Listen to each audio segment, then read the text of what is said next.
Hi bro. Hi bro. April 14 என்ன நாள்? April 14 வந்து 2 சிக்னிஃபிகன்ட்டான நாள் இருக்குது. ஒண்ணு வந்து அம்பேத்கர் தினம். இன்னொன்னு வந்து தமிழ் புத்தாண்டு. அம்பேத்கர பத்தி உங்களுக்கு ஏதாவது தெரியுமா? அம்பேத்கர் வந்து ரொம்ப இன்ஸ்பைரிங்கான ஒரு லீடரு. அம்பேத்கர வச்சு இப்போ நெறைய நெறைய கான்ட்ரோவர்சிஸ் போயிட்டு இருக்குது. ஆனா அம்பேத்கர் அப்படிப்பட்ட ஒரு அம்பேத்கர் வந்து அவர் வந்து ரொம்ப இப்போ நம்ம ஒரு ஒரு விஷயத்துக்குமே வந்து லா இருக்குது கரெக்ட்டா?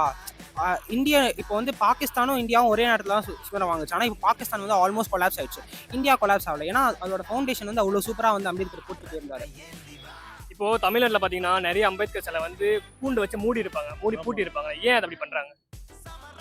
யாரும் எதுவும் சேதப்படுத்திடக்கூடாது. ஏன்னா நிறைய இடத்துல பார்த்தீங்கன்னா ஜாதி மையப்படுத்துறாங்க இல்லையா? இப்போ அம்பேத்கர்னா அவங்க வந்து எஸ்சி இந்த தாழ்த்தப்பட்டவங்களா தான் இருப்பாங்க அப்படின்றதுனால பார்த்தீங்கன்னா, மற்ற எங்கெல்லாம் அதிகமான மற்ற ஜாதி இருக்குதோ அவங்கலாம் வந்து எதுவும் பயிரிடாதுக்காக தான் அந்த கூண்டு போட்டு வச்சுருக்காங்க.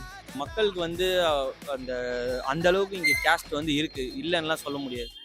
ஸோ வந்து அவங்களோட கோபமும் வன்மமும் அந்த அளவுக்கு இருக்கு. அது அவங்க கூண்டில் இருக்கிறது, அதாவது ஒரு ஸ்டாச்சுவில் கூட போய் அவங்க வெறுப்பை காட்டுற அளவுக்கு அவங்களோட தாட்ஸ் இருக்கு.